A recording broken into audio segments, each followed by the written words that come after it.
Hello friends, मेरा नाम है ध्रुवल और आपका स्वागत है मेरे यूट्यूब चैनल में ध्रुव ऑनलाइन स्टडी। आज मैं आपको बताने जा रहा हूँ class 9 NCERT science lesson number 5 the fundamental unit of life. ठीक है, तो ये फंडामेंटल यूनिट ऑफ लाइफ वाला चैप्टर जो है उसका फर्स्ट चैप्टर है ये बायोलॉजी का। ठीक है, और उसका ये है पार्ट 4। ठीक है, ये पार्ट 4 है। तो पार्ट 1, पार्ट 2, पार्ट 3 और पार्ट 5 की लिंक क्या है ये डिस्क्रिप्शन में गिवन है और आई बटन में भी ऊपर गिवन है। ठीक है, तो पार्ट 1, पार्ट 2 और पार्ट 3 में हमने पहले क्या पढ़ा कि कंपाउंड माइक्रोस्कोप क्या होता है, रॉबर्ट ने कैसे सेल को ऑब्जर्व किया, डिस्कवर किया, फिर लिविंग ऑर्गेनिजम्स कैसे बनते हैं, ऑनियन पिल को हमने ज़्यादा थोड़ा डिटेल में देखा, फिर सेल थियरी हमने पढ़ी, सेल थियरी पूरी की पूरी सेल थियरी हमने पढ़ी। फिर हमने पढ़ा कुछ different type of cells human body में डिफरेंट टाइप ऑफ सेल्स जो होते हैं वो कैसे परफॉर्म करते हैं। फिर हमने पढ़ा unicellular organism, multi cellular organism क्या होते हैं। फिर हमने पढ़ा कि जो सेल्स है वो कैसे ऑर्गेनाइज होते हैं। फिर हमने ऑस्मोसिस वाली मेथड पढ़ी। फिर हमने हाइपरटोनिक सोल्यूशन क्या होता है, आइसोटोनिक सोल्यूशन क्या होता है, हाइपरटोनिक सोल्यूशन क्या होता है, ये सब हमने पढ़ा।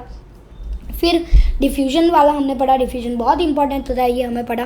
फिर सेल वॉल पढ़ा, फिर न्यूक्लियस पढ़ा, फिर न्यूक्लियस के अंदर न्यूक्लियोलस, फिर क्रोमोसोम्स, डीएनए, फिर साइटोप्लाज्म, ये सब हम लोग ने पहले पढ़ा।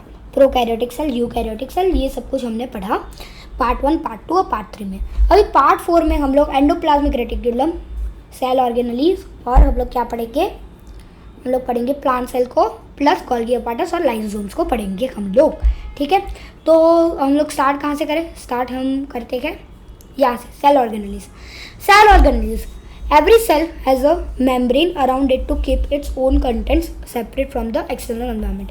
जो हर एक जो सेल होता है उसके पास मेम्ब्रेन होता है। क्यों मेम्ब्रेन होता है? क्योंकि वो जो सेल होता है उसके जो कंटेंट्स होते हैं वो खुद से एक्सटर्नल एनवायरनमेंट को क्या करता है, वो सेपरेट करता है। अब यहाँ पे हमारा एक एग्जांपल दिया गया है एनिमल सेल। तो हम यहाँ पे एक एनिमल सेल बनाते हैं। ठीक है, एनिमल सेल बनाते हैं, एनिमल सेल। ठीक है, एनिमल सेल बना दिया। अभी एनिमल सेल और यहाँ पे हम लिख देते हैं यहाँ पे ये सब जो है वो एक्सटर्नल एनवायरनमेंट है। ठीक है, एक्सटर्नल एनवायरनमेंट है। अभी बाहर का जो एक्सटर्नल एनवायरनमेंट है ये अगर एनिमल सेल की जो मेम्ब्रेन होता, प्लाज्मा मेम्ब्रेन, वो नहीं होता तो क्या होता, ये एक्सटर्नल एनवायरनमेंट में घुल जाता।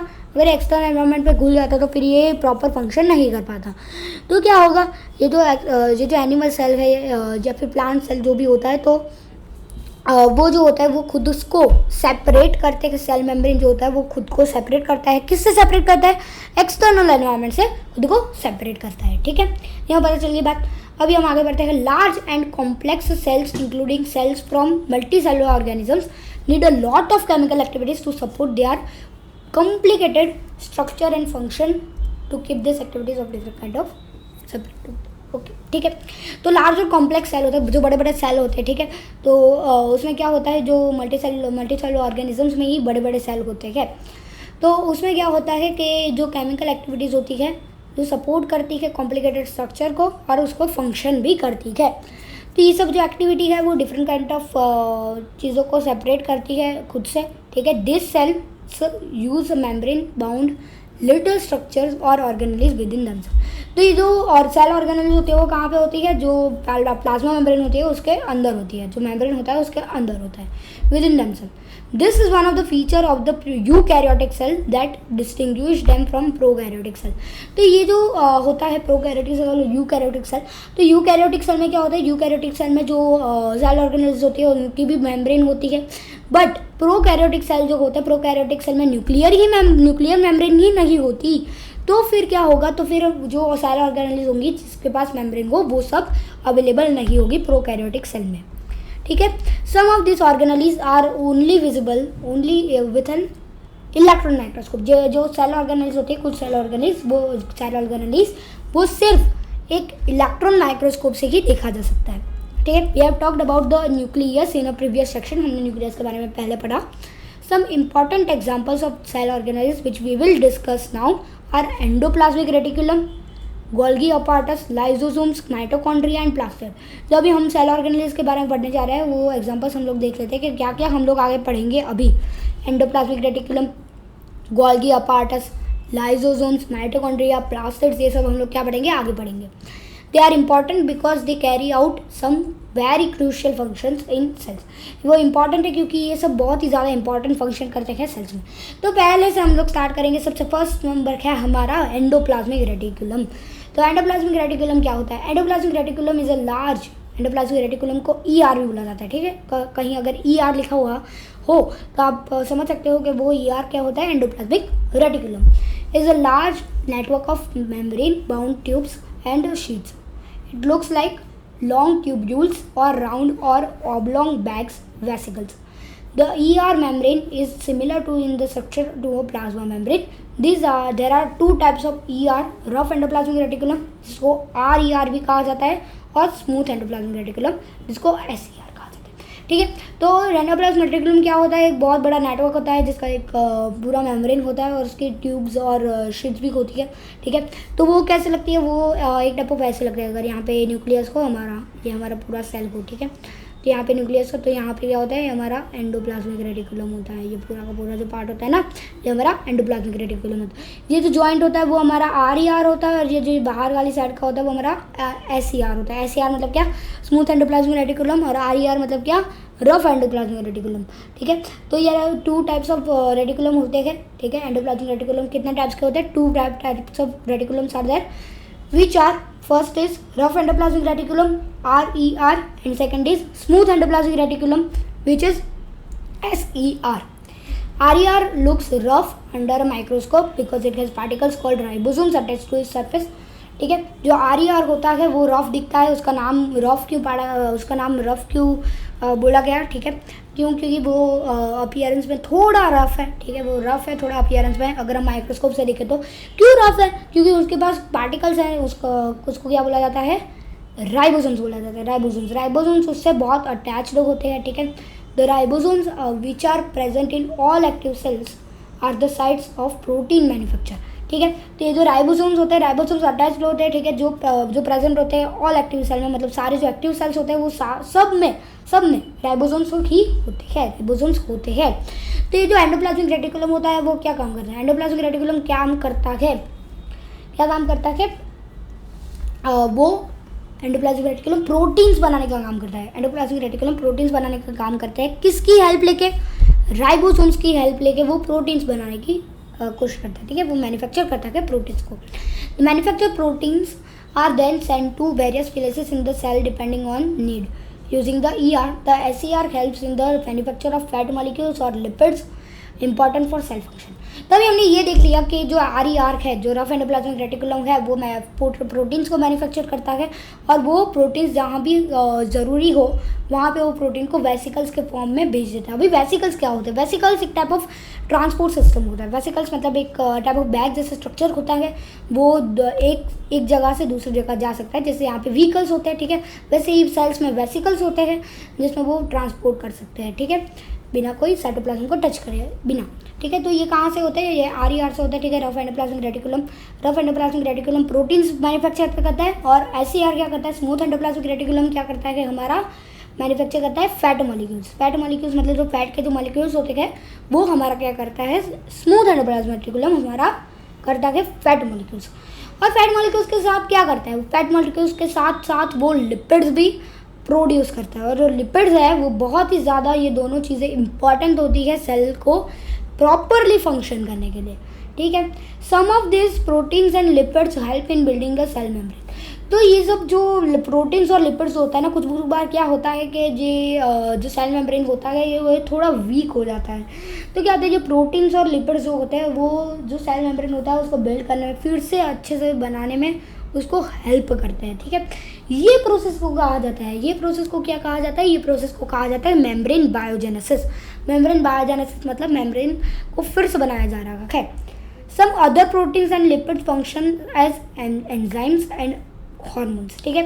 ये जो और प्रोटीन्स और लिपिड्स जो होते हैं वो फंक्शन कैसे पे करते हैं? एंजाइम्स बनाने में फंक्शन करते हैं, और एंजाइम्स और hormones. Although the ER varies greatly in appearance in different cells, it always forms a network system. तो ये क्या होता है? ये जो एंडोप्लाज्मिक रेटिकुलम है तो ये हमेशा अलग अलग सेल में अलग अलग तरह के दिखते हैं। जैसे एक सेल हमने देखा, अगर हम एक सेल देखें, ये न्यूक्लियस है, इसको ले लेते हैं A, तो ए सेल में ऐसे होगा, ठीक है, ए सेल में ऐसे होगा, ऐसे एंडोप्लाज्मिक रेटिकुलम होगा। अगर हम देख ले बी सेल को हम यही ले लेते हैं, ठीक है, बी सेल को हम यही लेते थे एनिमल सेल, तो एक में ऐसा होगा, ऐसे ऐसे होंगे, ठीक है, ऐसे ऐसे होंगे एंडोप्लाज्मिक रेटिकुलम, ऐसे ऐसे होंगे, ठीक है। तो ए और बी सेल में हमेशा मतलब जो सेल्स होते हैं वो जो वेरी करते हैं शेप्स में एंडोप्लाज्मिक रेटिकुलम। क्यों वेरी करता है? क्योंकि एंडोप्लाज्मिक रेटिकुलम एक नेटवर्क सिस्टम होता है, ठीक है, वो हमेशा नेटवर्क सिस्टम क्या करता है, नेटवर्क सिस्टम फॉर्म करता है। अभी आ जाते हैं एनिमल सेल में। एनिमल सेल पे आ जाते हैं। एनिमल सेल में क्या क्या चीज़ें होती हैं। पहला हमारा है गोल्गी अपार्टस। गोल्गी अपार्टस यहाँ पे होता है, ठीक है, गोल्गी अपार्टस देखो यहाँ पे दिख रहा है, गोल्गी अपार्टस दिख रहा है, गोल्गी अपार्टस ये वाला हम बोलेंगे गोल्गी बॉडीज भी बोला जाता है गोल्गी अपार्टस को। अब हम लोग देखें प्लाज्मा मेम्ब्रेन। प्लाज्मा मेम्ब्रेन कहाँ होता है, ये बहुत बड़ा एग्जांपल है प्लाज्मा मेम्ब्रेन का, क्योंकि जो बच्चे कंफ्यूज हो जाते हैं प्लाज्मा मेम्ब्रेन और सेल वॉल में, ठीक है। तो ये प्लाज्मा मेम्ब्रेन क्या होता है, ये जो पार्ट होता है ना सेल का बाहर वाला पार्ट, ये सारा क्या होता है, प्लाज्मा मेम्ब्रेन होता है, जो प्रोटेक्ट करता है सेल को बाहर के एक्सटर्नल एनवायरनमेंट से, ठीक है। अभी यहाँ पे क्या होता है, ये सेंट्रियोल ये होता है, ठीक है। यहाँ पे ये जो स्ट्रक्चर है ना, इसको क्या बोला जाता है, सेंट्रियोल हमें पढ़ाया गया। Smooth endoplasmic reticulum. Smooth endoplasmic reticulum का अगर हम एग्जांपल देखें तो ये रहे स्मूथ एंडोप्लाज्मिक रेटिकुलम, दिख रहा है, ये स्मूथ एंडोप्लाज्मिक रेटिकुलम है हमारे स्मूथ एंडोप्लाज्मिक रेटिकुलम, SER भी बोला जाता है उसको, ये हमारे स्मूथ एंडोप्लाज्मिक रेटिकुलम है। स्मूथ एंडोप्लाज्मिक रेटिकुलम से क्या बनता था, फैट सेल्स, ठीक है। अभी आगे फैट सेल्स और क्या, लिपिड्स, ठीक है। न्यूक्लियर एनवलप यहाँ पे है, ठीक है, न्यूक्लियर एनवलप गिवन है। कहाँ पे है न्यूक्लियर एनवलप, ये जो है, जो पार्ट है, ये पार्ट हमारा है न्यूक्लियर एनवलप। जो न्यूक्लियर एनवलप होता है वो न्यूक्लियर मेम्ब्रेन भी बोला जाता है उसको, न्यूक्लियर एनवलप को, ठीक है। फिर आगे हमारा होता है लाइसोसोम हम देखते हैं। लाइसोसोम हमारा होता है ये जो छोटे छोटे पार्ट्स होते हैं, ये देखो, ये सब हमारे क्या होते हैं, लाइसोसोम। ये लाइसोसोम क्या करते हैं, लाइसोसोम हमारे करते हैं जो बॉडी का सेल का जो वेस्ट होता है ना, उसको वो डाइजेस्ट कर लेता है, ठीक है, उसको डाइजेस्ट कर लेते हैं। ये काम हमारा होता है लाइसोसोम का। साफ सफाई वाले भी बोल सकते हैं उसको, लाइसोसोम को, ठीक है। राइबोसोम क्या होता है, राइबोसोम यहाँ पे जो छोटे छोटे दिख रहे हैं ना, राइबोसोम ये राइबोसोम होते हैं। राइबोसोम प्रोड्यूस यहाँ से होता है। अभी राइबोसोम कहाँ पे होते हैं, राइबोसोम अटैच किससे होते हैं, RER क्या होता है, रफ एंडोप्लाज्मिक रेटिकुलम। बनते कहाँ है राइबोसोम बनते हैं हमारे न्यूक्लियस के अंदर, जो स्मॉल पार्ट होता है, न्यूक्लियस के अंदर जो स्मॉल पार्ट होता है वो क्या होता है हमारा, न्यूक्लियोलस में हमारा बनता है राइबोसोम्स। और राइबोसोम्स क्या करते हैं, अटैच्ड रहते हैं, किससे अटैच्ड रहते हैं, रफ एंडोप्लाज्मिक रेटिकुलम से। और रफ एंडोप्लाज्मिक रेटिकुलम से अटैच्ड होने के बाद वो प्रोटीन्स बनाने में हेल्प करते हैं, और प्रोटीन्स को वेसिकल्स में भेज के वो अलग अलग साइटोप्लाज्म में अलग अलग चीज़ें करते हैं। अभी हमारे माइटोकॉन्ड्रिया कहाँ पे, माइटोकॉन्ड्रिया ये सब जो है ना, माइटोकॉन्ड्रिया ये जो स्ट्रक्चर्स है, ये सब हमारा है माइटोकॉन्ड्रिया को पावर हाउस भी बोला जाता है। क्यों पावर हाउस बोला जाता है, क्योंकि माइटोकॉन्ड्रिया जो होते हैं, माइटोकॉन्ड्रिया के पास वो एनर्जी प्रोड्यूस करते हैं, ठीक है। एनर्जी प्रोड्यूस करते हैं तो क्या होगा, एनर्जी अगर वो प्रोड्यूस करेंगे तो जो सेल जो सारा कुछ वर्क करता है ये उसी के कारण वर्क करता है, क्योंकि ऐसे तो चलेगा नहीं सेल, ऐसे तो वो सेल वर्क करना बंद हो जाएगा। बट माइटोकॉन्ड्रिया के कारण ही सेल क्या होता है, सेल वर्क करता है। अभी हम बात करें रफ एंडोप्लाज्मिक रेटिकुलम की। रफ एंडोप्लाज्मिक रेटिकुलम को क्या बोला जाता है, RER बोला जाता है रफ एंडोप्लाज्मिक रेटिकुलम को। हमें पढ़ा, ठीक है। अब रफ एंडोप्लाज्मिक रेटिकुलम कहाँ पे है, ये सब जो पार्ट है ना, ये जो देखो यहाँ पे पूरा का पूरा एग्जाम्पल दिया गया है। ये सब कुछ रफ एंडोप्लाज्मिक रेटिकुलम है। तो यहाँ पे देखो, यहाँ पे अटैच्ड कुछ छोटी छोटी चीज़ें दिख रही है, देखो छोटी चीज़ें। तो छोटी छोटी चीज़ें क्या है, वो छोटी छोटी चीज़ें जो अटैच्ड है वो है राइबोसोम्स, और जिस पे अटैच्ड है ये ब्राउन कलर सा, वो क्या है, वो हमारा है रफ एंडोप्लाज्मिक रेटिकुलम, वो है RER। अभी आते हैं साइटोप्लाज्म पे। साइटोप्लाज्म हमारा होता है ये पूरा का पूरा, जिसमें सारी सेल ऑर्गेनली, सारे लाइसोसोम होते हैं, राइबोसोम होते हैं, माइटोकॉन्ड्रिया होता है, rough endoplasmic reticulum, smooth endoplasmic reticulum, Golgi apparatus, Golgi bodies plus, ये सब कुछ इसमें अंदर ही आता है। किसके अंदर आता है, साइटोप्लाज्म। ये सारा जो ग्रीन कलर का दिख रहा है ना, ये सारा क्या है हमारा साइटोप्लाज्म है, ठीक है। अभी लास्ट पार्ट बाकी रहा न्यूक्लियस हमारा जो अंदर का जो मेन ब्रेन ब्रेन बोला जाता है न्यूक्लियस को, ब्रेन ऑफ द सेल। तो हमारा nucleus brain of the cell यहाँ पे है, ठीक है। तो हमने पूरी की पूरी एनिमल सेल की पूरी डायग्राम को पूरा स्टडी कर लिया है। ये डायग्राम एग्जाम में आ सकता है, तो ये हम बोल सकते हैं कि ये एक IMP डायग्राम है, ठीक है, ये IMP है। अभी thus one function of the ER is to serve as channels for the transport of materials especially proteins, ठीक है। तो एक और फंक्शन है एंडोप्लाज्मिक रेटिकुलम का, ER का। क्या फंक्शन है उसका कि वो जो चैनल्स बना के जो छोड़ता है ना, चैनल्स बना के वेसिकल्स में, तो वो क्या होता है, ये ट्रांसपोर्ट भी होता है। जो मटेरियल होता है स्पेशली प्रोटीन्स, तो जो रफ एंडोप्लाज्मिक रेटिकुलम होता है वो अगर राइबोसोम से अटैच्ड होगा तो वो क्या प्रोड्यूस करेगा, प्रोटीन्स प्रोड्यूस करेगा। अब प्रोटीन्स को वो वेसिकल्स के पास लेके जाएगा, वेसिकल्स बना के वो दूसरी ट्रांसपोर्ट करेगा, ठीक है, ट्रांसपोर्ट करेगा वेसिकल्स के साथ। तो वो क्या करेगा, प्रोटीन्स को ट्रांसपोर्ट करेगा। ट्रांसपोर्ट कहाँ तक करेगा, between various regions of the cytoplasm और between the cytoplasm and the nucleus. कहाँ तक वो ट्रांसपोर्ट करेगा, ट्रांसपोर्ट कहाँ तक करेगा, वो अलग अलग जगह पे साइटोप्लाज्म के अलग अलग जगह पे ट्रांसपोर्ट करेगा, और साइटोप्लाज्म और न्यूक्लियस के बीच की जो जगह होती है ना, वहाँ पे वो ट्रांसपोर्ट करेगा, ठीक है। The ER also functions as a cytoplasmic framework providing a surface for some of the biochemical activities of the cell, ठीक है। तो जो एंडोप्लाज्मिक रेटिकुलम है वो ऑल्सो फंक्शन करता है साइटोप्लाज्मिक फ्रेमवर्क को, ठीक है। फ्रेमवर्क जो साइटोप्लाज्म का फ्रेमवर्क होता है, इंक्लूडिंग वो जो सरफेस होता है साइटोप्लाज्म का, ठीक है, साइटोप्लाज्म का, वो जो बायोकेमिकल एक्टिविटीज़ होती है सेल की, उसमें वो बहुत ज़्यादा हेल्प करता है।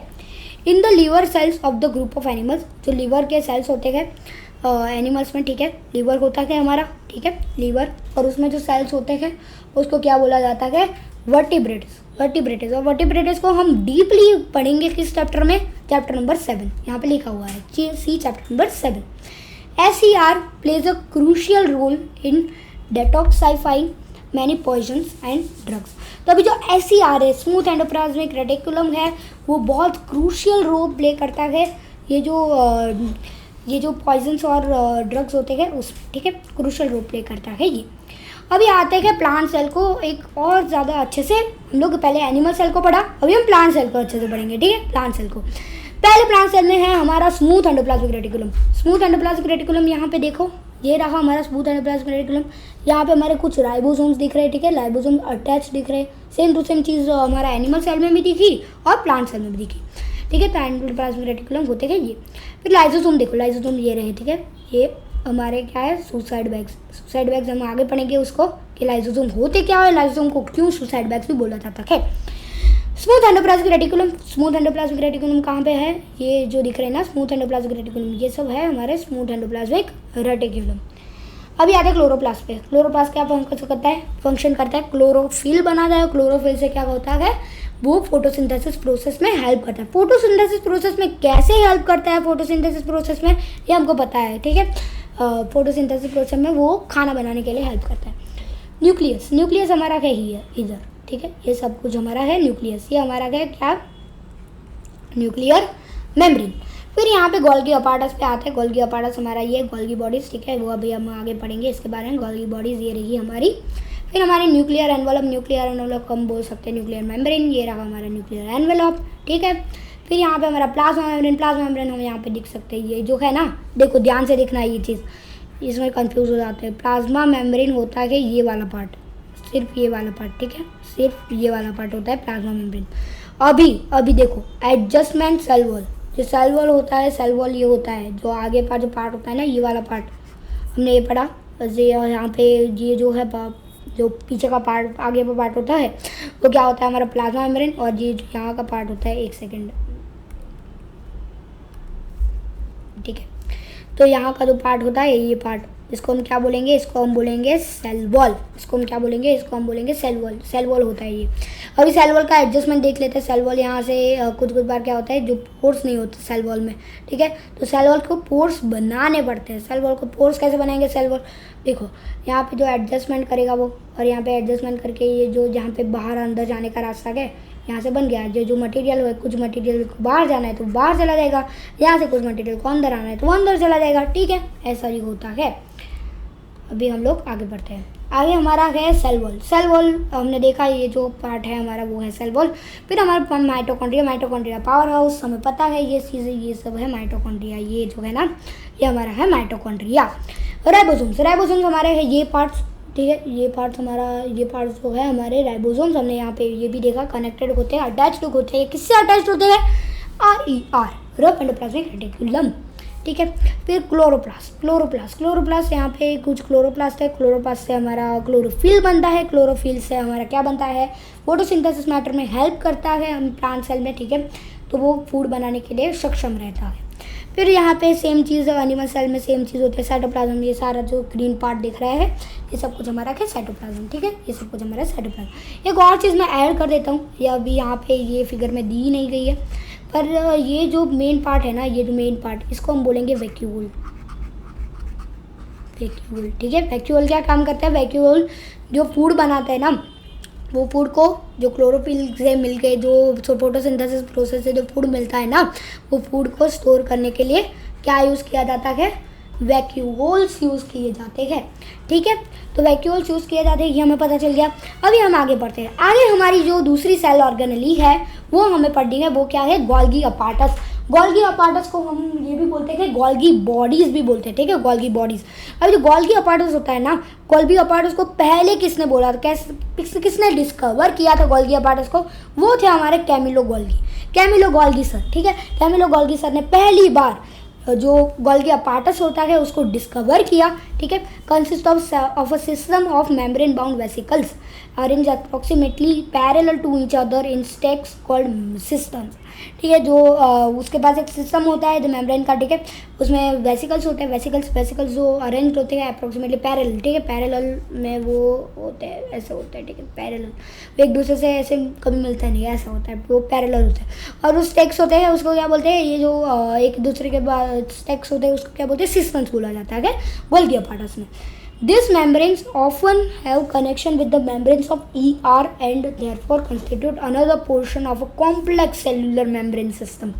तभी ये जो गोल्गी अपार्टस है ना, ये देखो देखो देखो ध्यान से देखना, ये गोल्गी अपार्टस है ना, उसका कनेक्शन ER से है। उसका कनेक्शन ER से, ER क्या है? हमारा एंडोप्लाज्मिक रेटिकुलम। इसका कनेक्शन हमारा एंडोप्लाज्मिक रेटिकुलम से भी है। तो क्या होगा? ये और पोर्शन बनाएगा, और ये जो क्या करेगा, ये हमें एक एग्जांपल देगा कि ये भी कॉम्प्लेक्स सेलुलर मेम्ब्रेन सिस्टम का, ठीक है, सेलुलर मेम्ब्रेन सिस्टम का एक कॉम्प्लेक्स सेलुलर मेम्ब्रेन सिस्टम है। The material synthesized near the ER is packaged and dispatched to various targets inside and outside the cell through the Golgi apparatus. जो material है जो बनता है ER में, ER मतलब एंडोप्लाज्मिक रेटिकुलम, जो near the ER मतलब जो ER के नज़दीक बनता है, ठीक है, वो पैकेज और डिस्पैच होता है। कहाँ पे पैकेज करते हैं उसको और डिस्पैच करता है? कौन करता है उसको? ये हमारा करता है गोल्गी बॉडी, गोल्गी अपार्टस, ठीक है, गोल्गी अपार्टस हमारा करता है ये सब। अभी जो ER जो बनाता है प्रोटीन्स और जो बनाता है वो क्या बोलते हैं, जो बनाता है वो फैट्स, ठीक है, फैट्स बनाता है। फिर दूसरा क्या बनाता है हमारा? स्मूथ एंडोप्लाज्मिक रेटिकुलम, लिपिड्स बनाता है। लिपिड्स, प्रोटीन्स और फैट्स वो सब कुछ जाता कहाँ पे? वेसिकल्स में। वेसिकल्स से जाता है गोल्गी बॉडीज़ पे, गोल्गी अपार्टस में। फिर वो गोल्गी अपार्टस क्या करता है? पैकेज करता है उसको डिस्पैच करता है, ठीक है। और उसका फंक्शन क्या होता है? फंक्शन उसका गोल्गी अपार्टस का होता है storage. First function is storage. Second function हमारा क्या होता है? मॉडिफाई करता है जो हमें जो मिला है ER से जो हमें मिला लिपिड्स, प्रोटीन्स और फैट्स, तो ये सबको वो क्या करता है? वो मॉडिफिकेशन करता है, उसके बाद उसको पैकेज करके वेसिकल में भेज देता है फिर से, ठीक है। In some cases complex sugars may be made from simple sugars in the Golgi apparatus. जो कॉम्प्लेक्स शुगर होते हैं, जो बहुत ज़्यादा कॉम्प्लेक्स शुगर्स होते हैं, उसको वो सिंपल शुगर्स में कन्वर्ट करता है। कौन कन्वर्ट करता है?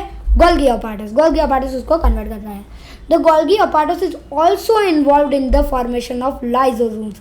जो गोल्गी अपार्टस है ना, वो इन्वॉल्व है किसके फॉर्मेशन से? लाइजोसोम्स के फॉर्मेशन में, ठीक है। तो वो हम कहाँ पे देखेंगे? आगे थर्ड जो हमारी है, थर्ड हमारी ऑर्गेनल और सेल ऑर्गेनेलिज्म हम देखेंगे, वो हमारे लाइजोसोम्स है, ठीक है। तो लाइजोसोम्स के बारे में हम आगे बढ़ेंगे। पहले हम यहाँ पे कैमिलो गोल्गी सर के बारे में कुछ पढ़ लेते हैं। Camillo Golgi was born at Corteno near Brescia in 1853। तो कैमिलियो गोल्गी जो है वो बॉर्न हुए थे कॉर्टेना में, ठीक है, ब्रेस्किया से नज़दीक है वो, और 1843 में वो बॉर्न हुए थे। He studied medicine at the university of Pavia. उन्होंने मेडिसिन के बारे में स्टडी किया था यूनिवर्सिटी ऑफ पाविया में। After graduating in 1865 he continued to work in Pavia at the hospital of Saint Matteo. At that time most of his investigation was concerned in the nervous system, ठीक है। तो वो जो पढ़े थे, किस college में पढ़े थे, वो यूनिवर्सिटी ऑफ पाविया में।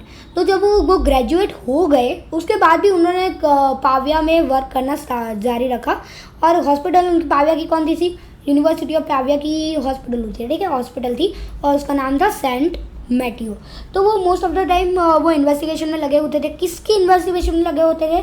नर्वस सिस्टम जो न्यूरॉन्स होते हैं उसकी इन्वेस्टिगेशन में लगे हुए थे, ब्रेन की इन्वेस्टिगेशन में लगे हुए थे।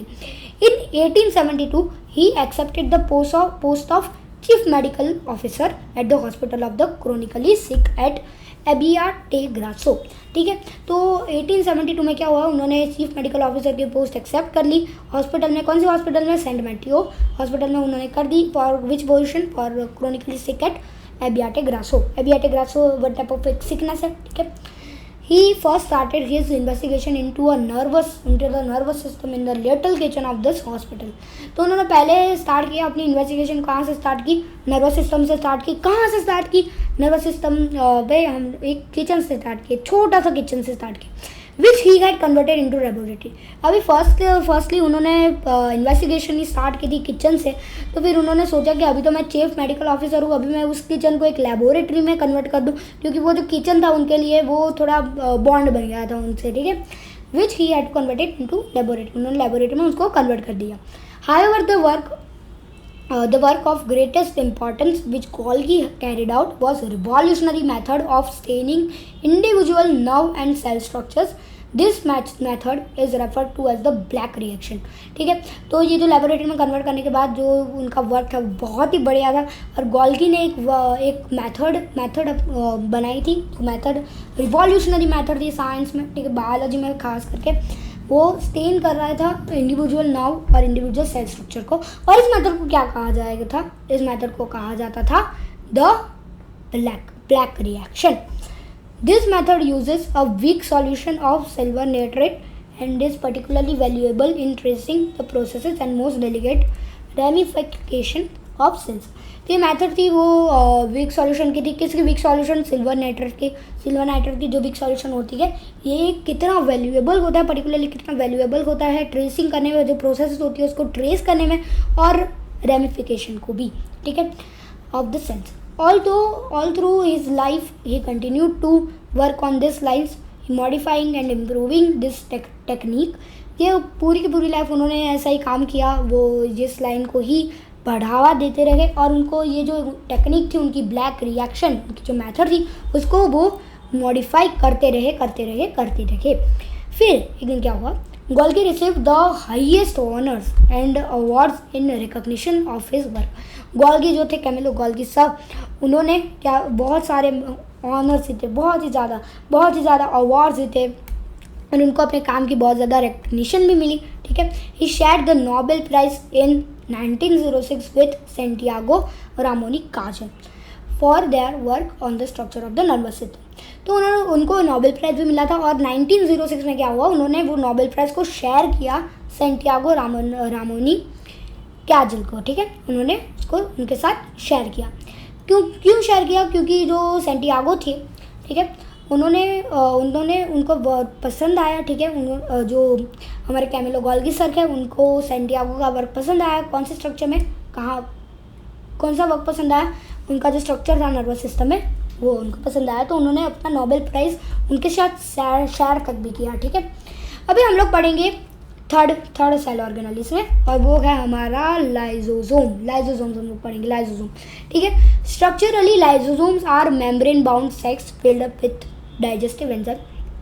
अगर हम उसके स्ट्रक्चर की बात करें तो लाइजोसोम के पास मेम्ब्रेन्स होता है, मेम्ब्रेन बाउंड सेक्स होते हैं। सेक्स मतलब क्या हो, हम बोल सकते हैं बैग टाइप ऑफ स्ट्रक्चर होता है वो, ठीक है। तो वो क्या होता है, जो सेक्स होते हैं ये, तो ये जो वो क्या कंटेन करते हैं, डाइजेस्टिव एंजाइम्स, एंजाइम्स को वो कंटेन करते हैं। एंजाइम्स कहाँ से बनते हैं? This enzymes are made by RER। ये जो एंजाइम्स होते हैं पूरा स्ट्रक्चर मैं समझा रहा हूँ अभी आपको।